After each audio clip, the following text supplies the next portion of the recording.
again, everyone. Happy end of February. 72 hours away from the final stop before WrestleMania in Vegas. Elimination Chamber in Toronto. The very last one for the GOAT, John Cena. Erik Dunn here from Bridgewater, Massachusetts with Falls Count Anywhere. Great to have all of you here joining me here once again, going over the card and some WrestleMania news as well regarding next year that was unleashed on SmackDown from the following Friday before that, prior Friday before that. Every Wednesday at 5, you'll find me right here on Facebook, YouTube, and Twitch. Facebook, YouTube, and Twitch. And then afterwards on Amazon, Google, Spotify, TuneIn, Red Circle, and Podbean Podcasts. Follow us on our Facebook and our YouTube channels at Rhode Island Broadcasting. Buy me a coffee as well at RI Broadcasting. Also, Patreon is where you can also help to support us as well at RI Broadcasting to help support us going on daily and Sports Unfolded. And once again, Facebook and YouTube channels at RI Broadcasting. You can like and subscribe and be a part of our family there. And for those that want to be an advertising sponsor to help join our portion of Falls Count Anywhere on the advertising side, your ad is going to be read right over here. It will not only be seen so people will read it, but also heard on the audio version for Spotify, Amazon, Red Circle, and many more. Send us an email. Should I say, send Ron, the creator of RI Broadcasting, Rodrigo, an email at ribroadcasting.media@gmail.com. That's all one word, at ribroadcasting.media@gmail.com. Ron will send you on your way, get you involved, so you can join the family. And this broadcast of Falls Count Anywhere is the exclusive property of Erik Dunn Productions, Ron Rigo, and Rhode Island Broadcasting for the proper use of our audience. By any publication, reuse, or redistribution by anyone, it's not prohibited, and it's given the express consent to be shared, and it's greatly appreciated. Oh wait, Ron, pull that back up. Pull that last card back up. Thank you. Apparently, we're also on TikTok. Follow us on TikTok, RI Broadcasting, and also Blue Sky. Something else new as well. RI Broadcasting, follow us there at Blue Sky. And Ron, also let me know if we have a commercial break or an advertising break. I don't think we do, but we should be good.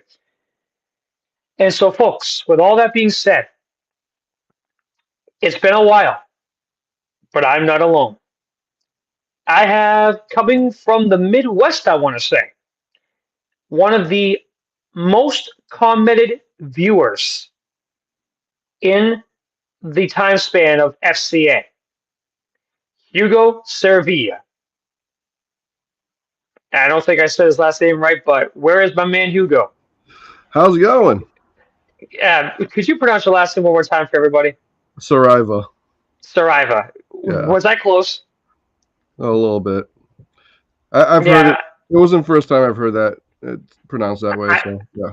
I boxed it bad last week, so that's my bad. But hey, definitely interesting to have our most commented listener and watcher a part of our program now, and what could be the beginning of something interesting. Hopefully. May I ask you before we get into WWE, what made you want to reach out to Ron, and what made you want to be involved with us? Well, so that you were just doing one man solo thing, and it's always nice to conversate with somebody when you're always doing a show. And I've have friends that do podcasts and stuff too, so why not? It's the show gets a lot better overall when you're together with somebody. So Definitely a very fair point, and I appreciate your honesty there.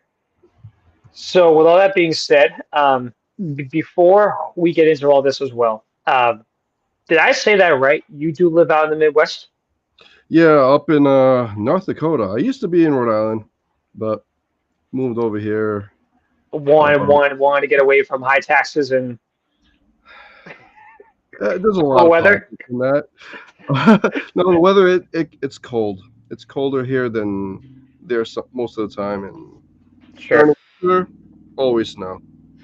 Can you help me out with this comment? Rick Ashley loves being together forever.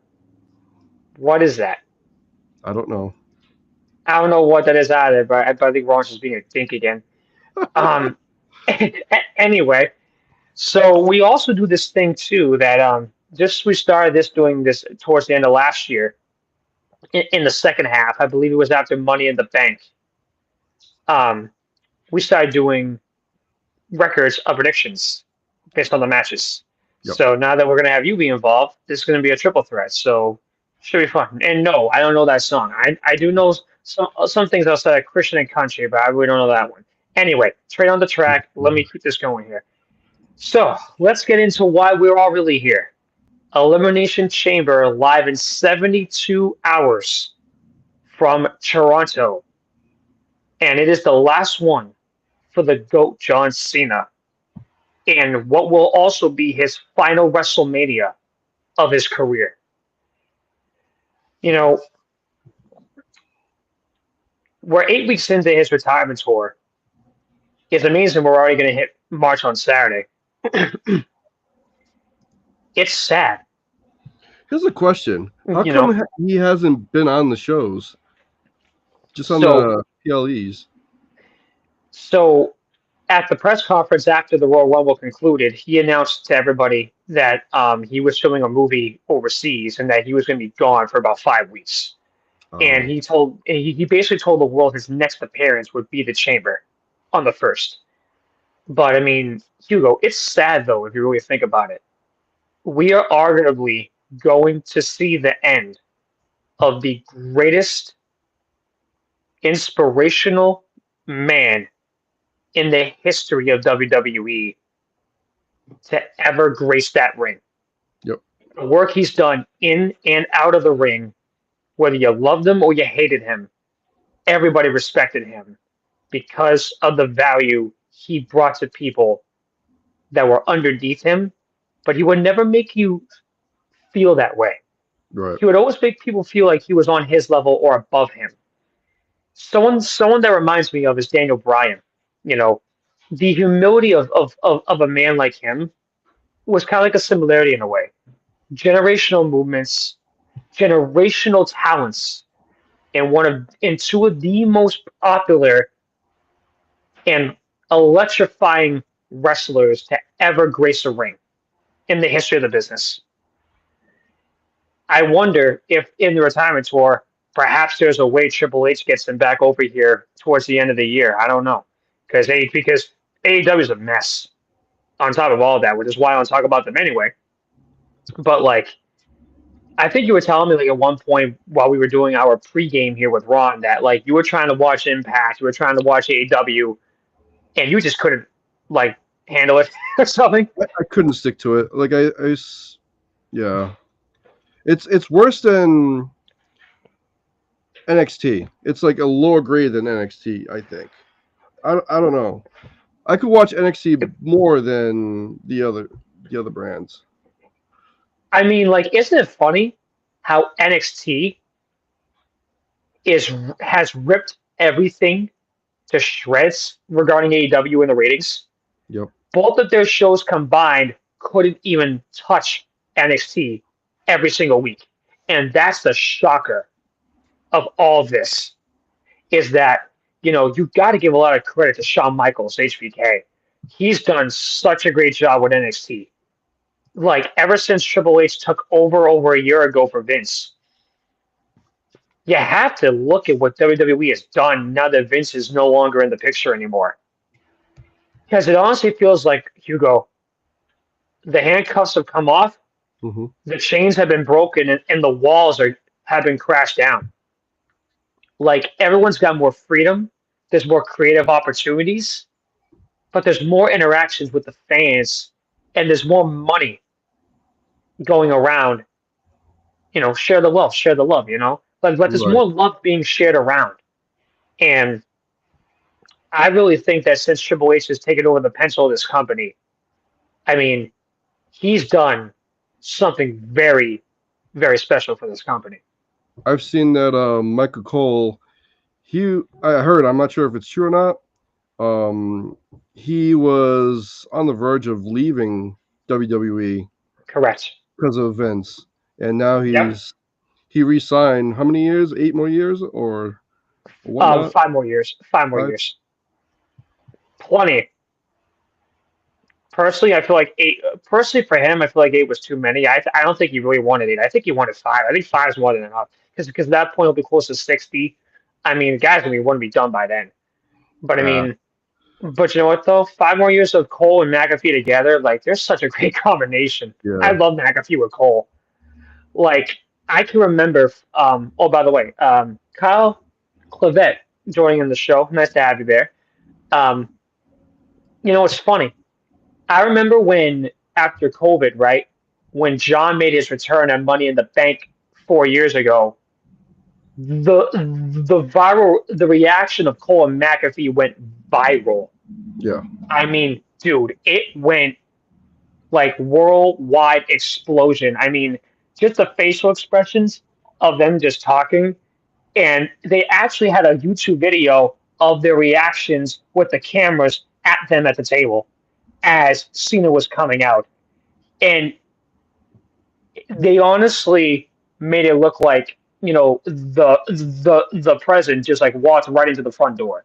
right. Like that's how much of a great talent and how much value John has with WWE and what he's meant to the entire fan bases around this country and around the world. Excuse me. It's not going to be easy as the months go by, knowing that this is it, the last one, the last one, the last one. There's a part of me that hopes he can win on Saturday. However, You know, that's a conversation that we'll have to have in a few minutes about that, though. Because I it's thought he was going to win the touchy. Royal Rumble too. I honestly thought I had my money. Excuse me. I had my money on him when it was down to him and Jay. Yep. But on the same token, here's the thing. I knew in the back of my mind they weren't going to make this easy for him. Like he's going a full calendar year. He's going till New Year's Eve. Why would you make it that? How it can't be that easy for him. Like it can't be that easy. And you know what? Jay deserves this push.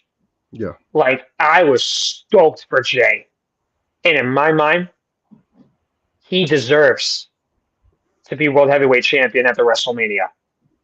This guy has got so many people behind him, so much momentum.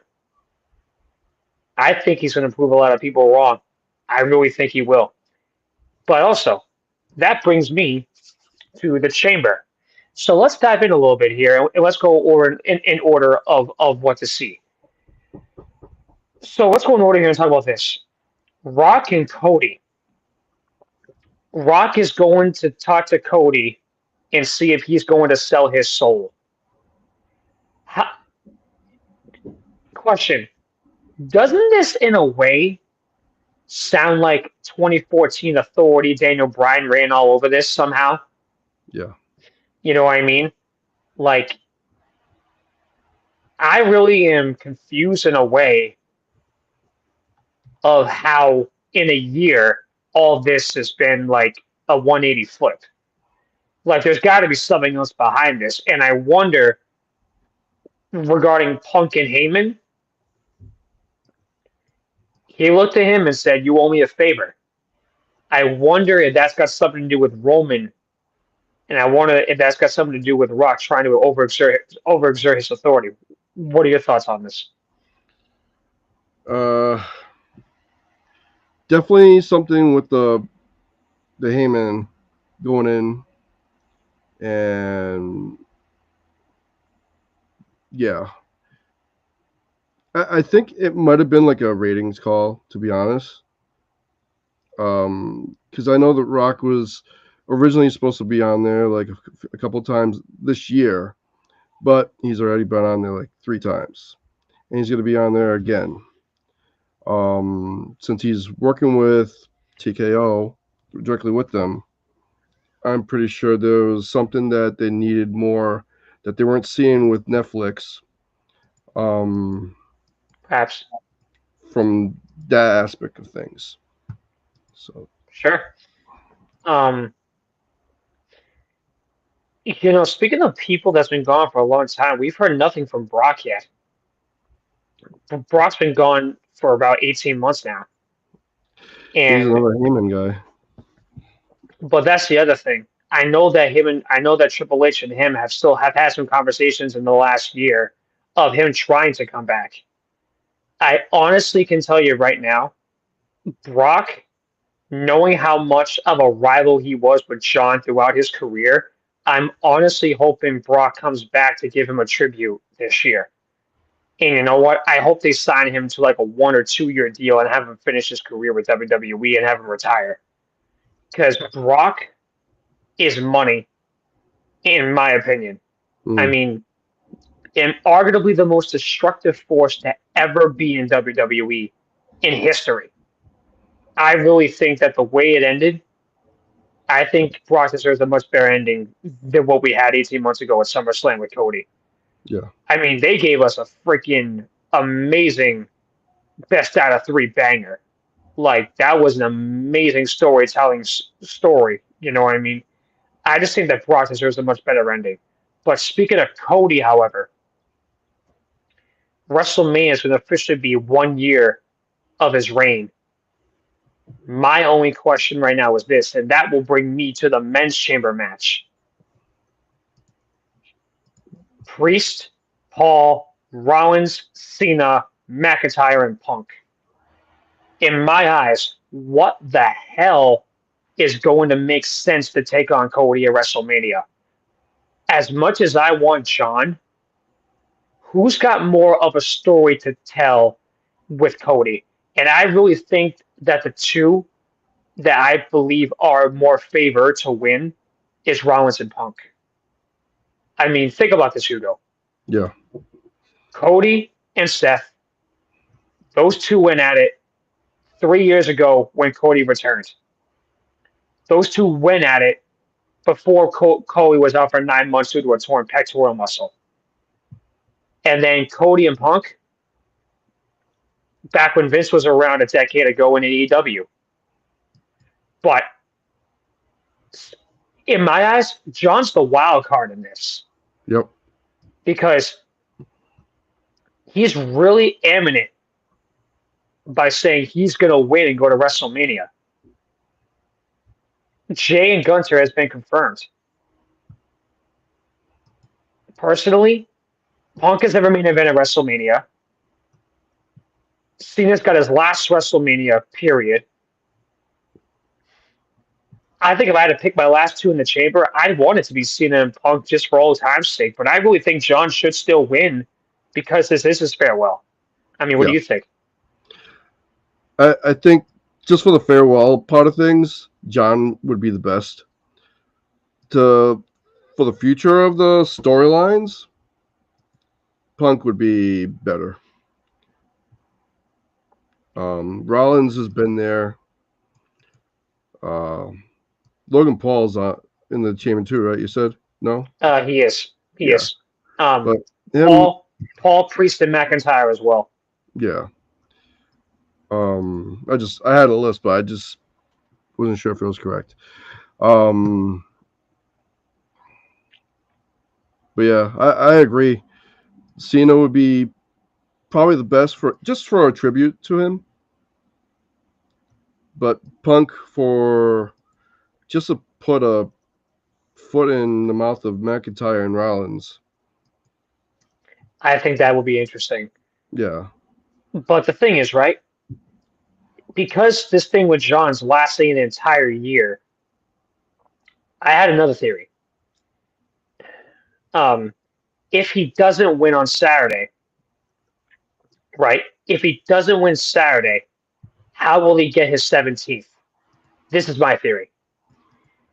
If you can remember 2012 Money in the Bank, he was at the time the first superstar in WWE history to cash in the contract and lose. And who did he lose to? Punk at Raw mm, 1000. What if, knowing that's his last Money in the Bank, what if he achieves not only salvation but redemption? He goes into that ladder match and wins the contract, and gets the redemption by cashing it in the right way this time, getting a proper match, and he wins the 17th by virtue of the contract. That to me would be the best way for him to get his 17th if he doesn't win on Saturday. The Yeah. other route I had was if he doesn't break Rick's record, at least let him become a Grand Slam champion. Because the only title he has not won is the Intercontinental title currently held by Braun Breaker, and that dog can hunt. That Mhm. boy, that boy is something, man. I think that'd be one hell of a 5-star match. I think that'd be a great main event Mm. if it ended up going that route. There are two routes. I think there are three routes right now that would happen, but I think the most obvious in my eyes is this. As much as I want Cena to win, I'm not going to be stupid on this. I'm actually going to pick CM Punk just because he will finally main event WrestleMania, and him and Cody, it will be one hell of a great match. So in my eyes, I'm going to have to pick Punk for this one, but John's going to get his redemption down the road this season, down the road this year for sure. Is Money in the Bank after WrestleMania? Or what's after WrestleMania? Money in the Bank is in July.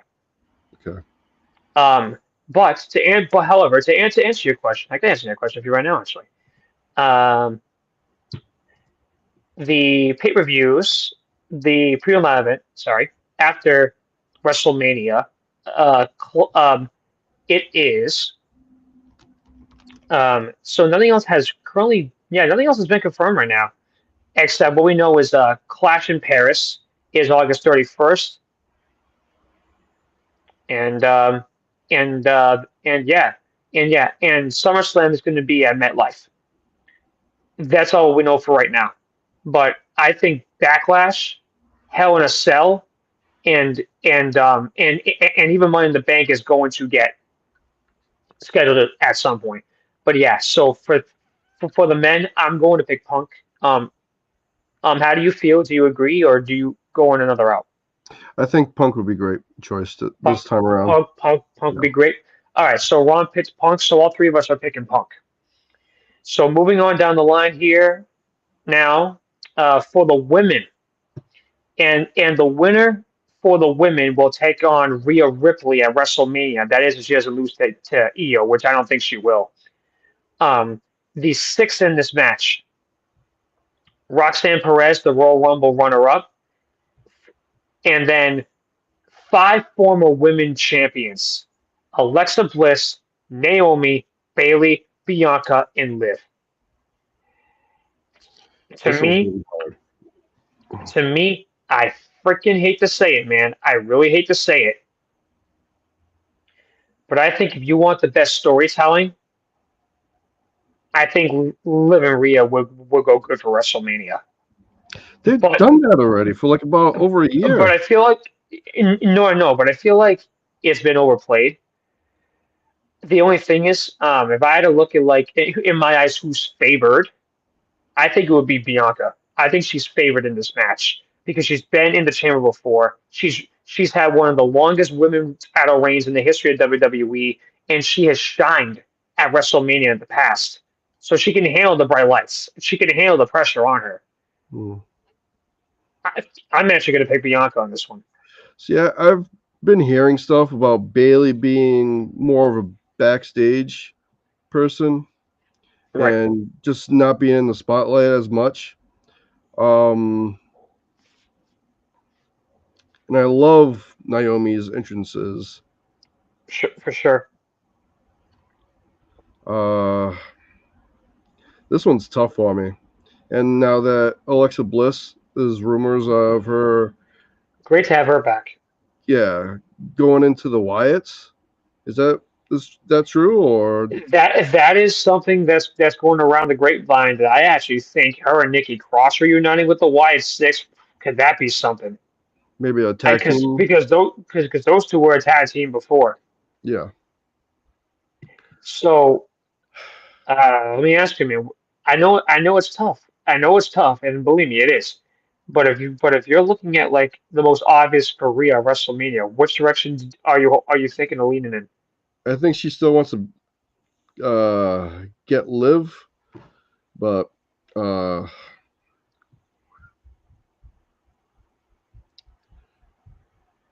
I'm just gonna throw it out there. Just put Bailey out there. Bailey. Yeah. All right. All I, right. I see So her. I yeah. see Rhea having more beef with Liv, maybe Roxanne, but I don't know. This one's a tough one for me. All right. No problem. So Ron and I pick Bianca. You're picking Bailey. All right. Now, next down the line. This should be a no doubter. The Hall of Famer Trish Stratus, originally from Canada, with the WWE Women's Champion Tiffany Stratton versus Nia Jax and Candice LeRae. Yeah, no brainer. Stratus. Are you serious? They're not going to put her under in her own hometown.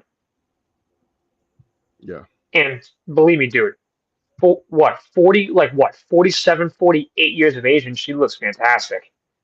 Like it's amazing at that age, she's still going to be able to go like that. Yeah. Like that's incredible for her age. The other day when Like, Royal Rumble came around and Miss Flair came out, I think Trish looks better than how Miss Flair looks.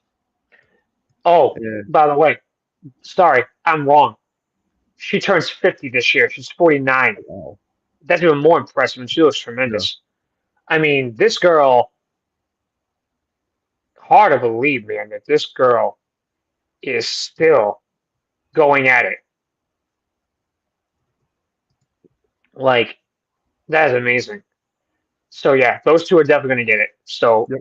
I agree. all right. So, all three of us are in agreement there. Fantastic. And then we move on to the last one. This is the toss up to me. Sami Zayn and Kevin Owens unsanctioned.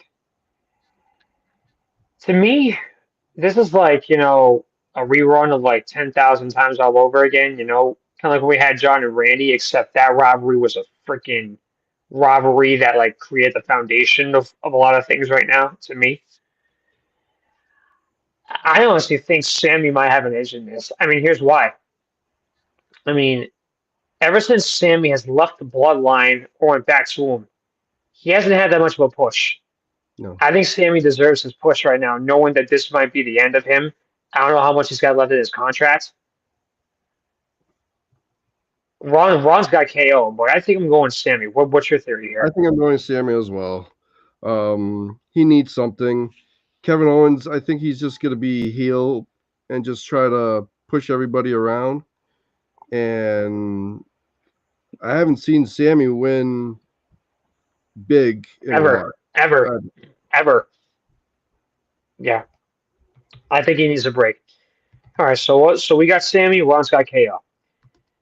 All right, so that is the card for Motivation Chamber, and we will dissect the card and recap it on next week's broadcast for the first week of March. And now on to some special news about WrestleMania. WrestleMania 42, announced by The Rock on last Friday Night SmackDown, after taking over the Super Bowl 59, it will have WrestleMania 42 on April 11th and 12th of 2026 next year. It is coming back to the Big Easy. And New Orleans has been like a really great city for WWE. And in my eyes, New Orleans is also probably the most resilient one in America, dating back to Hurricane Katrina and all the freaking disasters that they've been through weather-wise and just the horrible things they've had to endure. I mean, like you don't call it Mardi Gras down there for nothing, right? I mean, it's a huge thing for WWE to have this, and I mean, what the last time they were there was what 18? I want to say it was 2018. I could look it up. I believe that's where they were last year. I mean, like I'm excited to have to have that come back. Um, yep, I was right. 14 and 18, 30 and 34. In addition to the two-night event next year, it will also bring Raw, SmackDown, NXT Stand and Deliver, WWE World, and the Hall of Fame ceremony as well. Um, so that is the big update there. But how about this to, to kind of close things out a little bit here? We've already gotten a little taste of what the Hall of Fame class will look like, and it's Triple H and Michelle McCool so far. Well deserved. Great to see it. They're actually trying to get this away from after a SmackDown. They're actually trying to make this like a separate night on Peacock, and I think that'd be fantastic been because that's something that I think that they need to have back again. The thing is, there are some people that I'm questioning on who's going to be inducted.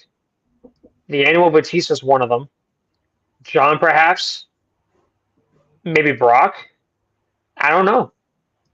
I mean, obviously we gotta dive into this as we get closer, but I think the possibilities are wide open right now. Yeah.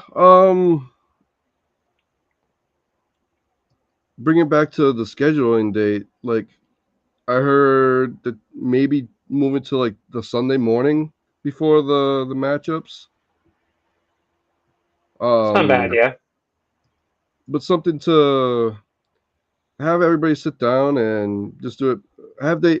When did they have it like before? I wasn't really. So back then they would normally have it the night before WrestleMania. Oh, okay.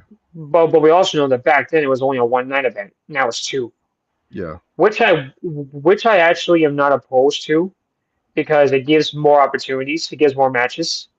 They may treat it, Ron just said they may treat it like a Super Bowl. I think they might, and I hope they do.